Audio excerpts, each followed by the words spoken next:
नमो बुद्धाय. आज आपण पाहणार आहोत, धम्माला सद्धम्म रूप यायला त्याने धम्माने माणसामधील समतेच्या भावनेची अभिवृद्धी केली पाहिजे. जन्माने माणसे विषम असतात. काही बळकट तर काही दुबळी असतात. काहींना अधिक बुद्धी असते तर काहींना थोडी अथवा मुळीच नसते. काहींच्या अंगी थोर कर्तृत्वशक्ती असते तर काहींच्या अंगी ती फारच थोड्या प्रमाणात असते. काही सधन असतात तर काही दरिद्री असतात.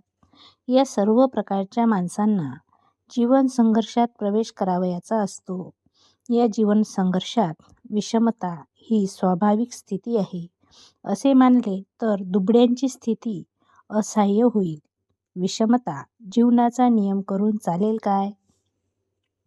या नियमाचा परिणाम म्हणजे जीवन संघर्षात जे योग्यतम ते टिकतील असा असल्यामुळे काही लोक वरील प्रश्नाचे उत्तर होकारार्थी देतात. परंतु प्रश्न असा आहे की संघर्षात जे योग्यतम ते समाजाच्या दृष्टीने श्रेष्ठतम ठरतात काय? याला कोणीही होकारार्थी उत्तर देऊ शकणार नाही. याच कारणास्तव धर्म समता शिकवितो. जरी श्रेष्ठतम मनुष्य योग्यतम नसला तरी समाजात समतेस मान्यता दिल्यास तो जगू शकेल. समाजाला जर कोणाची गरज असेल तर ती श्रेष्ठतम पुरुषाची, योग्यतम पुरुषाची नव्हे. याच कारणास्तव मुख्यतः धर्म समतेच्या तत्वाचा पुरस्कार करतो. हा बुद्धाचा दृष्टिकोन आहे. यास्तव जो धर्म समता शिकवित नाही तो स्वीकारणीय नाही असे त्यांचे म्हणणे होते. स्वतःला सुखी करण्यासाठी दुसऱ्याला दुःखी करा अथवा दुसऱ्याला सुखी करण्यासाठी स्वतःला दुःखी करा अथवा स्वतःला आणि दुसऱ्यालाही दुःखी करा अशा तऱ्हेच्या कर्माचा उपदेश करणाऱ्या धर्मावर तुम्ही विश्वास ठेवाल काय? त्यावर श्रद्धा ठेवाल काय?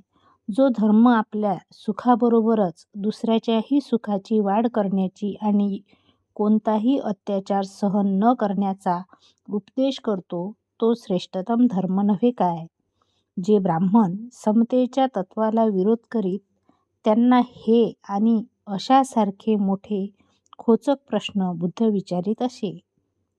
भगवान बुद्धाचा धम्म म्हणजे माणसाच्या सत्प्रवृत्तीतून उद्भवणारा अत्यंत न्यायप्रधान असा धर्म आहे. अशा प्रकारे आज आपण धम्माला सद्धम्म रूप यायला त्याने धम्माने माणसामधील समतेच्या भावनेची अभिवृद्धी केली पाहिजे हे बघितलेलं आहे. पुढच्या भागात आपण चतुर्थ खंड बघणार आहोत.